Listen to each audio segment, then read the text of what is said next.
Bonjour tout le monde. Vous allez bien ce matin? Ouais, merci Alina et Mélina. Ouais, trop cool, ça fait plaisir de vous voir aujourd'hui. J'ai dit ça à la première célébration déjà, j'ai eu un petit reality check aujourd'hui, durant la louange. Je ne sais pas pour toi, là. Vous avez vu, ça bougeait bien le matin, on a bien dansé. Et moi, je gambadais ici tout seul et j'ai réalisé que l'âge me rattrapait parce que j'ai été essoufflé après le premier chant. Et je me suis rendu compte que j'ai besoin de faire du sport. La semaine passée, j'ai vu Simon courir le semi-marathon, les 20 km. Et je l'ai vu à l'arrivée. Et ça va Simon? Ouais, ça va bien. Ouais, c'était trop bien. Simon avait plus de cardio que moi à la fin de 20 km que moi à la fin de un chant. Du coup, il faut que je me remette à la course, ma femme. Elle s'en occupe, très bien. Aujourd'hui, j'aimerais vous parler d'un message sur la libération en Jésus sur le monde des ténèbres. L'impact que Jésus a pour nous libérer du monde des ténèbres. C'est un sujet qui me fascine, je trouve, et j'ai pu plonger dans la parole pour un peu étudier tout ce que la Bible va dire là-dessus. Et c'est très intéressant et je me réjouis de vous le partager. Mais en essayant d'imaginer, genre, c'est quoi l'image qu'on a un peu du monde spirituel aujourd'hui dans notre époque. Et je me suis rappelé d'une vieille image Facebook qui traînait beaucoup, qui était envoyée. Et elle est très kitschos. Qui la connaît, cette image? Qui a un vieux algorithme Facebook très charismatique? Alors, cette image, elle m'a beaucoup marqué. Non, mais je trouve qu'elle montre pas mal de ce qu'on a comme image de la foi chrétienne. En plus, tu as un gentil Jésus, tu as un méchant Satan, et les deux, ils sont en combat comme ça, puis ils essayent de gagner. Puis nous, on est censé être avec Jésus et aider Jésus à gagner le combat.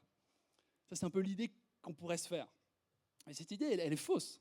Elle est complètement fausse parce que, oui, il y a un combat entre le bien et le mal, entre les ténèbres et la lumière, mais ce n'est pas un bras de fer égal. D'accord? Le diable, il n'est pas en train de résister à Jésus en mode « ouais, vas-y, je peux le faire ». Et ce que j'ai envie de vous montrer aujourd'hui, c'est la réalité de ce monde-là, mais aussi la réalité qu'il a pour nous aujourd'hui et la libération qu'il y a en Jésus-Christ. Alors, j'ai prié.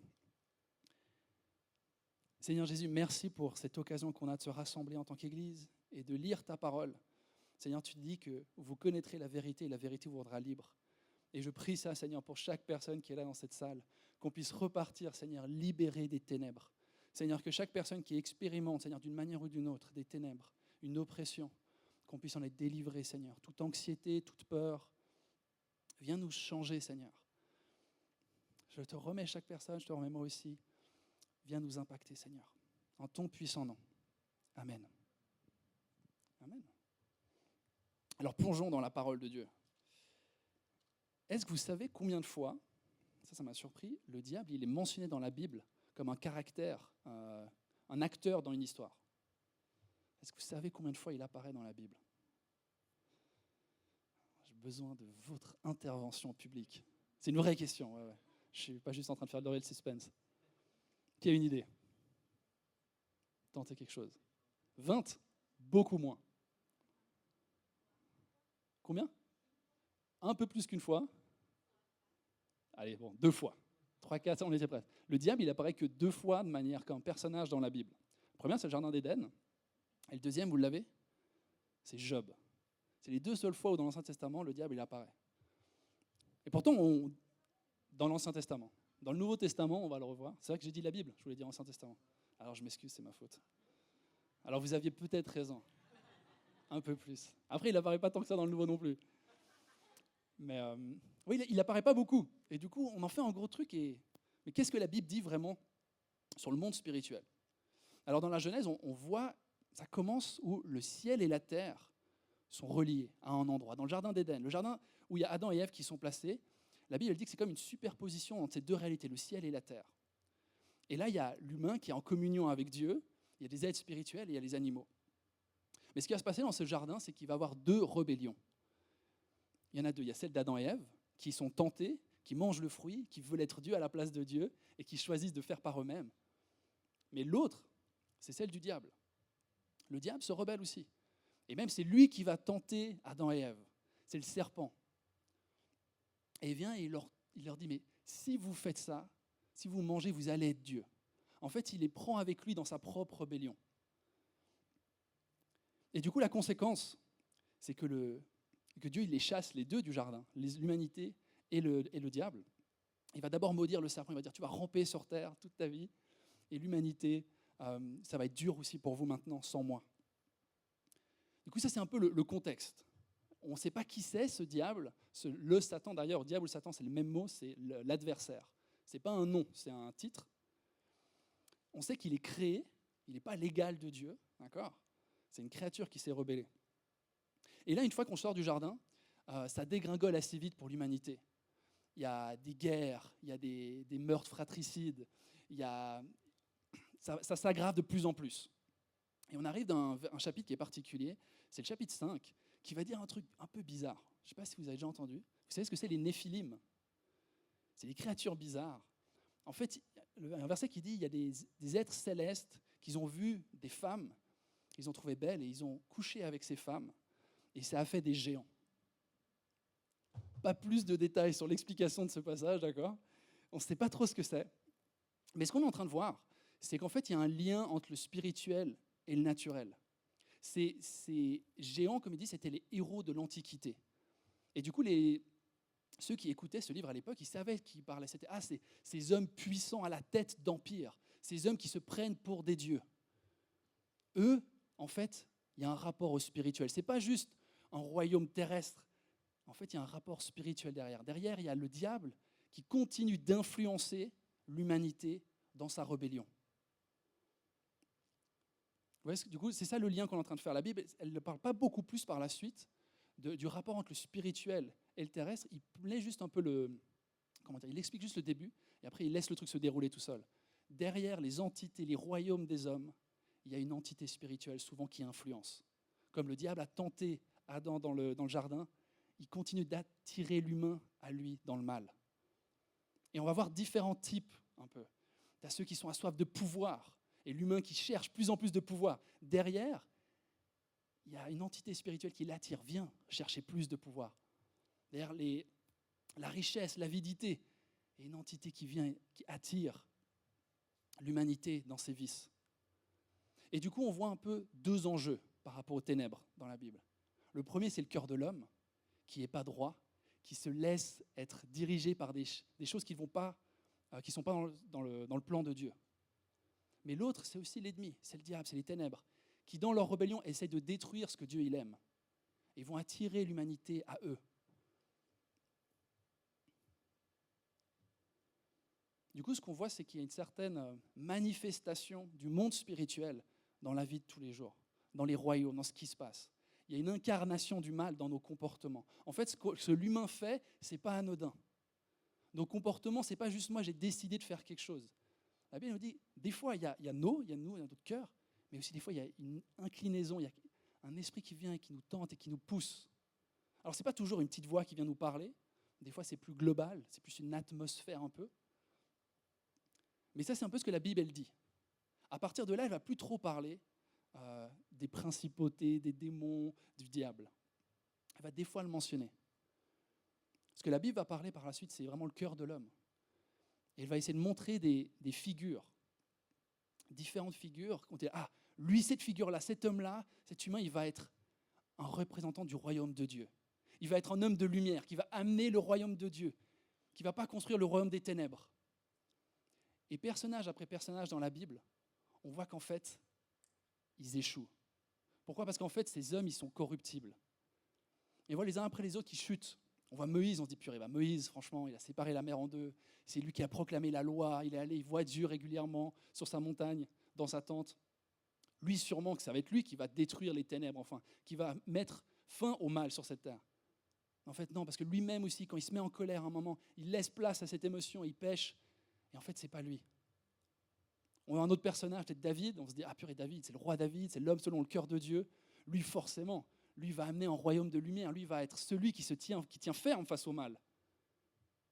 Et là, alors que David, il était censé être sur un champ de bataille en train de se battre avec ses frères, il est sur son balcon, il voit une femme nue et il laisse son cœur être tenté. Et il se laisse aller dans son cœur. Et il vient prendre cette femme, il abuse d'elle. Et après, les conséquences, c'est boule de neige. Il doit tuer son mari pour réparer son problème. Ensuite, son enfant, il va mourir. Du coup, on voit qu'il y a un combat en fait, qui se situe dans la Bible, c'est au cœur de l'homme. C'est là où il y a l'enjeu. Et c'est là où Dieu il veut nous mettre l'accent. Où est-ce qu'il est notre cœur?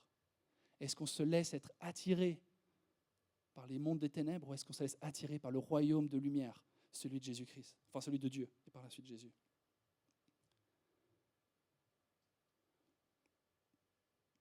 Et Matthieu, dans l'évangile de Matthieu, il est conscient de ça. D'accord? Il est conscient qu'en fait, ce qui se passe sur Terre, il y a une réalité plus grande. Que ce n'est pas juste des guerres entre humains, mais qu'il y a une réalité spirituelle. Il y a un besoin de venir résoudre le problème à sa racine.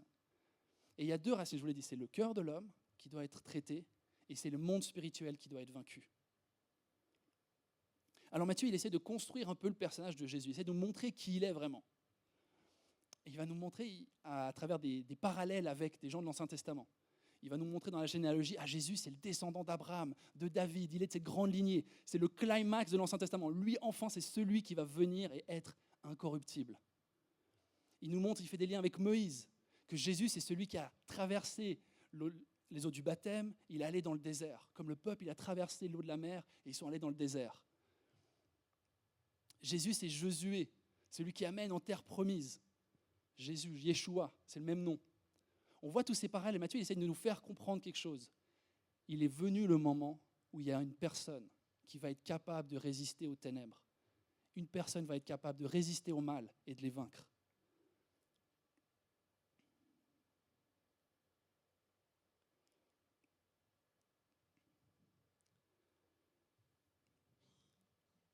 Et on arrive du coup au sermon sur la montagne. Comme Moïse avait proclamé la loi sur la montagne, Jésus il monte sur une montagne et il va partager sa loi, les béatitudes. Peut-être vous connaissez, c'est un des discours les plus connus de Jésus. Il va partager une chose, c'est le royaume de Dieu. Il va dire, le royaume de Dieu est là et il va détruire les ténèbres. Je suis là pour mettre fin au règne des ténèbres. Et du coup, il parle, il dit, aimez-vous les uns les autres. Ça s'incarne dans notre comportement. Aimez-vous les uns les autres, aimez Dieu. Rejetez le mal, repentez-vous, venez à moi. Et il descend de cette montagne. Et une fois qu'il a parlé, Jésus va commencer à agir. Et là, dans l'évangile de Matthieu, Jésus il est en roue libre. D'accord? Un chapitre, il fait genre 8 miracles. Il voit un lépreux, il touche, il purifie. Ensuite, il voit des démoniaques, il les chasse. Il voit la mer qui s'agite, c'est leurs disciples qui sont là, Jésus, qu'est-ce qu'on va faire? Il ordonne à la mer de se calmer. Il voit la mère de Pierre qui est malade, il la guérit. Jésus il est en train d'appliquer tout ce qu'il a dit. Le royaume de Dieu est là et les ténèbres fuient. Les ténèbres doivent partir quand la lumière est là. Il y a quelque chose que les commentateurs ils disent dans les évangiles. Il y a comme une agitation spirituelle quand il y a Jésus qui est là. Parce que comme je vous dis, on ne voyait pas trop le monde spirituel dans tout l'Ancien Testament. Il y avait peu de démoniaques. Il n'y avait pas toutes ces choses-là. Mais quand Jésus il arrive, tout d'un coup, tu as l'impression qu'ils sont partout. Ils sont agités. Et ce qui est dit, c'est en fait, justement, la lumière arrive, le roi arrive, et il y a tout le monde qui tremble. Les ténèbres tremblent parce que le moment arrive, il est là, où le roi des rois arrive et met un terme à tout ça. Et du coup, ce qui était caché est mis à la lumière. Alors on arrive à notre chapitre, verset 8. On va le lire ensemble. Lorsqu'il fut arrivé sur l'autre rive, dans le pays de Gadaréniens, 2 démoniaques qui sortaient des tombeaux vinrent à sa rencontre. Ils étaient si dangereux que personne n'osait passer par là. Et voilà qu'ils se mirent à crier. « Que nous veux-tu, Jésus, fils de Dieu? Es-tu venu ici pour nous tourmenter avant le moment fixé ?» Il y avait loin d'eux un grand troupeau de porcs en train de chercher à manger. Les démons suppliaient Jésus. « Si tu nous chasses, permets-nous d'aller dans ce troupeau de porcs. » « Allez-y, leur dit-il. Ils sortirent des 2 hommes et entrèrent dans les porcs. Alors tout le troupeau se précipita du haut de la falaise dans le lac, et ils moururent dans l'eau. Les gardiens du troupeau s'enfuirent et allèrent dans la ville rapporter tout ce qui s'est passé et ce qui était arrivé aux démoniaques. Alors tous les habitants de la ville sortirent de là à la rencontre de Jésus, et dès qu'ils le virent, ils le supplièrent de quitter leur territoire. Passage un petit peu bizarre, d'accord? Qu'est-ce qui se passe avec ces porcs? On ne le sait pas trop, d'accord? L'évangile de Marc, il précise quelque chose. Vous savez combien il y avait de porcs? Il y en avait 2000. Il y a 2000 porcs qui ont reçu des démons tout d'un coup et qui ont foncé dans une falaise et qui se sont suicidés. C'est un peu particulier.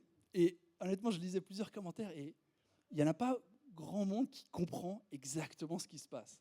Pourquoi les démons demandent de ne pas être envoyés dans l'enfer, mais d'aller dans des corps, si après, en fait, ils tuent les corps, ça ne fait pas trop de sens, ils n'arrivent pas trop à comprendre. Alors, il y a des pistes, mais on ne va pas trop s'arrêter sur le comportement des cochons, d'accord, aujourd'hui. Peut-être vous pourrez étudier ça dans votre temps libre, même s'il n'y a pas énormément de réponses sur ce passage. Mais ce qu'on voit, en tout cas, la chose que ce passage il met en avant, et ce que Matthieu a vraiment envie de nous montrer, c'est que là, tout d'un coup, le royaume de Dieu, il fait face au royaume des ténèbres. Et il n'y a pas de match. Les ténèbres, ils tremblent. Les démoniaques, ils courent vers Jésus, ils se mettent et disent « S'il te plaît, ne nous tourmente pas ». Ça, c'est le rapport que les ténèbres ont avec Jésus. « S'il te plaît, notre moment n'est pas encore venu. Ne nous tourmente pas plus. On n'est pas prêt. » Et Jésus, à ce moment-là, il dit « Ok, vous pouvez partir. » Alors, ils font référence à quoi? Ils font référence à la fin des temps où Dieu va mettre un terme au mal définitivement. Il va mettre un terme au règne où les démons ils peuvent fonctionner sur cette terre. Là, la priorité de Jésus, c'est venir sauver cette personne qui est là et qui est dans les ténèbres. Et il vient la rencontrer et il la délivre de tous ses maux. Dans l'évangile de Marc, j'aime bien parce qu'il développe quelque chose. On peut lire ça au chapitre 5. Dès que Jésus fut hors de la barque, un homme vint à sa rencontre. Il sortait des tombeaux et était animé par un esprit impur. Cet homme habitait dans les tombeaux et personne ne pouvait plus l'attacher, même avec une chaîne. En effet, souvent, on l'avait attaché avec des fers aux pieds et des chaînes, mais il avait cassé les chaînes et brisé le fer, et personne n'avait la force de le maîtriser. Il était sans cesse, nuit et jour, dans les tombeaux, sur les montagnes. Il criait et se blessait lui-même avec des pierres. Peut-être vous avez remarqué un petit changement avec Matthieu, là, il n'y a qu'une seule personne. Mais bon. Il y a un démoniaque. On voit ça, c'est un peu le max de ce qui peut se passer niveau possession. Il est possédé par une légion entière de démons. Il y en a énormément. Mais ça ne change rien pour Jésus. Jésus, il est assez fort pour chasser tous ces démons. Et moi, dans ce passage, en le lisant cette semaine, il m'a personnellement touché. Parce que là, on est dans le niveau très hardcore de possession démoniaque, d'accord? Mais il y a tout type de ténèbres qu'on peut expérimenter. Moi, j'ai lu ça et j'ai l'impression que je me suis vu à une partie de ma vie, à un moment de ma vie, et comment moi j'étais aussi à des moments. Les choses qui m'ont marqué, c'est qu'il était tout seul sur la montagne, dans les ténèbres, dans les cimetières. Il y a des gens qui essayaient de l'aider, ils essayaient de l'enchaîner pour le contrôler, mais personne n'arrivait, c'était trop fort pour lui. Les ténèbres étaient trop forts pour n'importe qui et pour lui-même. Et ce qui se passait, c'est qu'il se faisait du mal, et il criait à l'aide. Moi, ça, j'ai l'impression que j'ai déjà souvent expérimenté ça. Dans mes ténèbres, je m'enferme, je m'isole, et je n'arrive pas à gérer. Et tout d'un coup, les ténèbres, elles sont trop grandes pour moi. Et je me fais avoir, et ça me détruit. Et des gens essaient de m'aider, mais ça ne marche pas. Moi, un des exemples qu'il y a eu dans ma vie, dans mon témoignage, moi, j'ai été addict à la pornographie pendant des années. Et cette addiction, pour moi, elle m'a isolé. Elle m'a rempli mes pensées, de pensées tellement noires. J'ai l'impression que j'allais jamais être libre. J'ai l'impression que j'allais toujours être emprisonné par ce truc. J'ai essayé de contrôler, mais ça ne marchait pas. J'ai essayé de me mettre des limites sur Internet. J'ai essayé de demander de l'aide à des gens. Si tu peux m'aider, tu peux m'envoyer un message, ou je peux t'envoyer un message régulièrement. Ça ne marchait pas. Ça ne marchait pas. J'arrivais pas à ces ténèbres, elles étaient trop grandes pour moi. Et j'aime ce verset qui dit « Et personne n'avait la force de le maîtriser. » C'était trop ténébreux. Et là, il y a Jésus qui arrive. Et moi, j'aime voir Jésus comme il arrive et il est en paix. Jésus, il vient de calmer la tempête, là. Il n'y a rien qui peut le chambouler. Il arrive et cette personne, elle vient à lui. Elle dit, pourquoi? Ne viens pas nous tourmenter. Mais Jésus, il voit cette personne qui est dans les ténèbres. Et lui, il est capable de la délivrer. Lui, il est capable tout d'un coup de chasser les ténèbres de la vie de cette personne. Lui, tout d'un coup, il est capable, ce que les gens n'arrivaient pas à faire, ce que la personne était incapable de faire. Jésus, il est assez fort pour chasser d'une seule parole les ténèbres de la vie de cette personne. Et moi, c'est arrivé dans ma vie. Moi, la pornographie, à un moment, s'est arrêtée. Il n'y a pas un truc où c'était une révélation divine, où la lumière est entrée dans ma chambre, mais il y a eu une dernière fois. Il y a une fois où je suis revenu vers Dieu et j'ai demandé pardon à Dieu. J'ai dit, Dieu, désolé, pardonne-moi. Et à partir de ce moment, tout d'un coup, je ne sais pas, je n'arrive pas à expliquer. Il y a eu une force qui m'a porté. J'ai été capable de faire ce que je n'avais jamais été capable de faire auparavant. À ce moment-là, Jésus, il m'a sauvé. Il m'a délivré de ce mal. Et la lumière est venue dans ma vie dans ce domaine-là. Alors, je ne sais pas ce que c'est. C'est quelque chose de très spirituel. D'accord ? Tu entends des voix où tu es oppressé par un démon, c'est possible. Ça arrive toujours aujourd'hui. Bien plus qu'on en pense. Mais peut-être c'est aussi psychologique, où tu as des pensées qui sont autodestructrices. Parce que tu as grandi dans un schéma familial, tu as grandi dans une situation qui fait que tu fais que te critiquer constamment. Et en fait, ça devient des ténèbres tellement dures à en sortir. Peut-être c'est physique, tu as une maladie qui te détruit. Quelles sont les ténèbres dans lesquelles tu es ? Quelles sont les difficultés que tu vis ? La parole, elle nous montre quoi ? Elle nous montre Jésus, il est assez fort pour résister, pour prendre l'impact de ce mal qui est en toi, qui t'auto-détruit, qui détruit les gens autour de toi. Il est assez fort. Mais il peut aussi te guérir. Il peut te restaurer. Il peut donner la vie, il peut te donner la paix. La Bible, elle dit que Jésus, c'est le prince de la paix.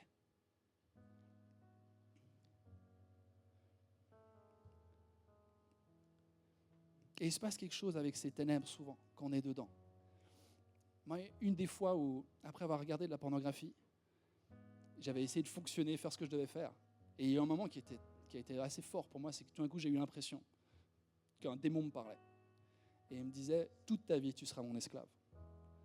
Et sur le moment, j'ai paniqué. J'ai appelé Aloïs, qui est un de mes mentors dans ma vie. J'ai dit, tu peux prier pour moi, s'il te plaît. Je ne sais pas ce qui m'arrive. Mais c'était hyper réel. Et tout d'un coup, moi, je me suis rendu compte, ok, mon enjeu, il n'est pas juste physique, il n'est pas juste j'ai un problème avec ça, il est aussi spirituel. Moi, dans ce domaine-là, c'était aussi spirituel. Et j'ai dû demander de l'aide. Et quelques mois après, j'ai été libéré de ça. Mais j'avais cette pensée qui est venue. Et peut-être tu ressens que c'est directement un démon qui te parle. Des fois, c'est plus une pensée qui passe. Toute ta vie, tu vas être comme ça. Toute ta vie, tu vas être anxieux. Cette dépression que tu as, toute ta vie, tu vas être comme ça. Cette souffrance que tu as, toute ta vie, tu vas l'avoir. Et j'avais particulièrement, je priais entre les deux célébrations et je chantais particulièrement pour l'anxiété. Il y a une anxiété qui est comme une atmosphère d'anxiété actuellement, je trouve. Et peut-être tu es sous cette anxiété et tu es constamment agité. La Bible, elle te dit, amène ça à ton Dieu. Dieu, il est assez grand, il est assez fort pour te rassurer. Il est assez grand pour te calmer, il est assez grand pour te combler. Demande de l'aide à celui qui peut vraiment faire quelque chose. Ça ne veut pas dire que tu ne dois pas aller voir un psy, ça ne veut pas dire que tu ne dois pas avoir des amis et t'encourager. Mais viens vers celui qui peut réellement toucher ton âme, réellement t'amener ce besoin de combler ce vide existentiel que tu as en toi, donner sens à ta vie.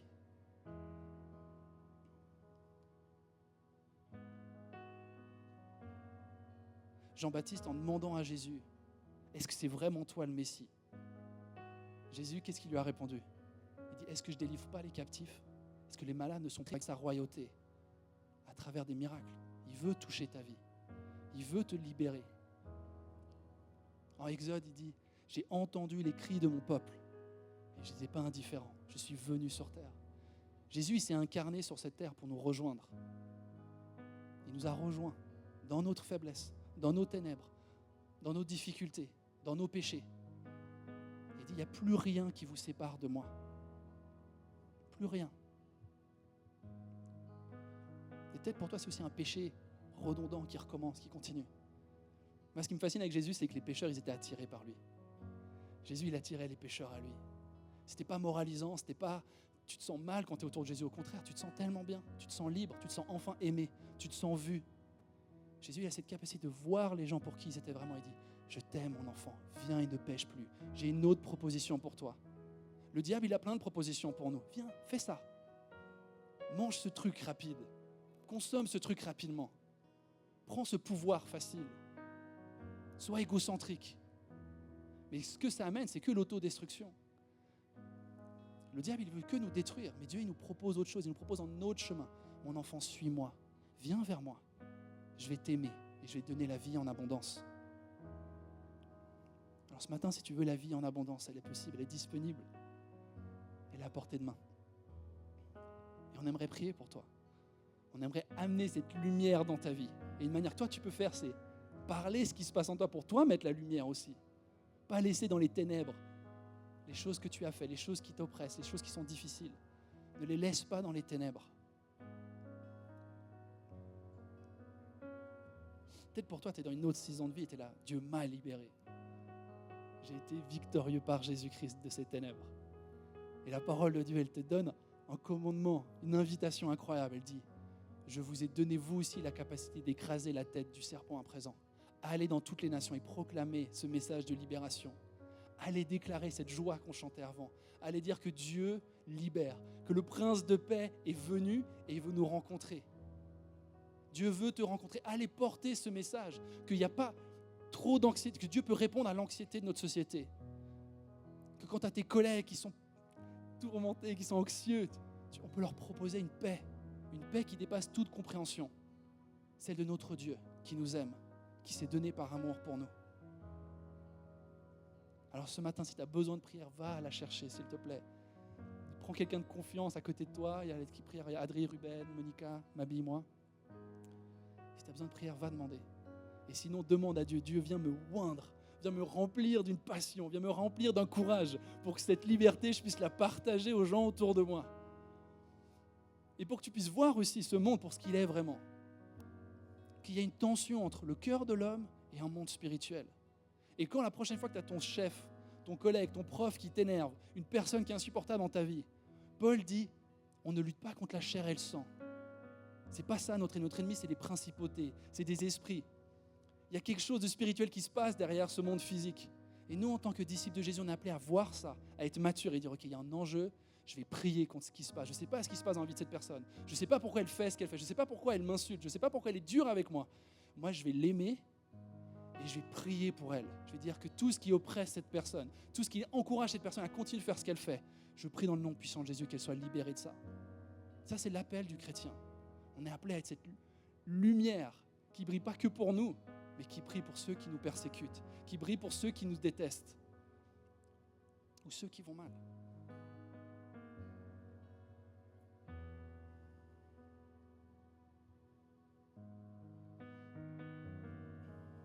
Vous serez d'accord qu'on se lève ensemble et j'ai envie de vous bénir et de prier pour vous. Et après, vous pourrez vous rasseoir ou aller prier avec quelqu'un si vous voulez. Mais juste qu'on se positionne et qu'on se lève un peu et qu'on réponde à cette parole de Dieu. Seigneur Jésus, merci pour mes frères et sœurs qui sont là aujourd'hui. Merci pour ta parole que tu nous as transmise, Seigneur. Et Seigneur, je veux proclamer dans le nom puissant de Jésus une libération. Libération sur les ténèbres, Seigneur, dans nos vies. Seigneur, viens libérer les captifs ce matin. Seigneur, je sais qu'ici, il y a des gens qui souffrent. Je sais qu'il y a des gens qui ont vécu des choses tellement difficiles, qui sont aujourd'hui même encore tourmentés. Que ce soit spirituel, émotionnel, que ce soit leur faute à eux. Je prie dans le nom puissant de Jésus que tu puisses venir et les délivrer.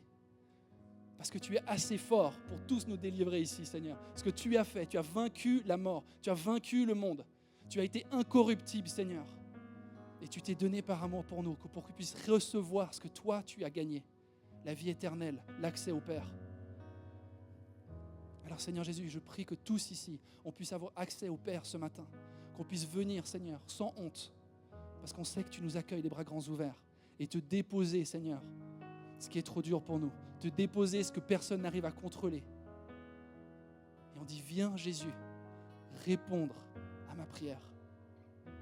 Dans le nom puissant de Jésus, je chasse tout esprit qui tourmente mes frères et sœurs maintenant.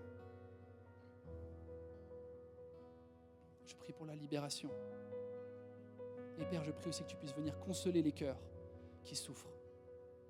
En ton puissant nom.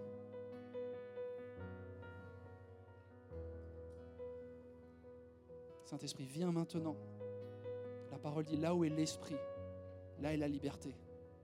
Saint-Esprit, on t'accueille maintenant. On veut reconnaître ta présence ici ce matin. Que tu es là avec nous.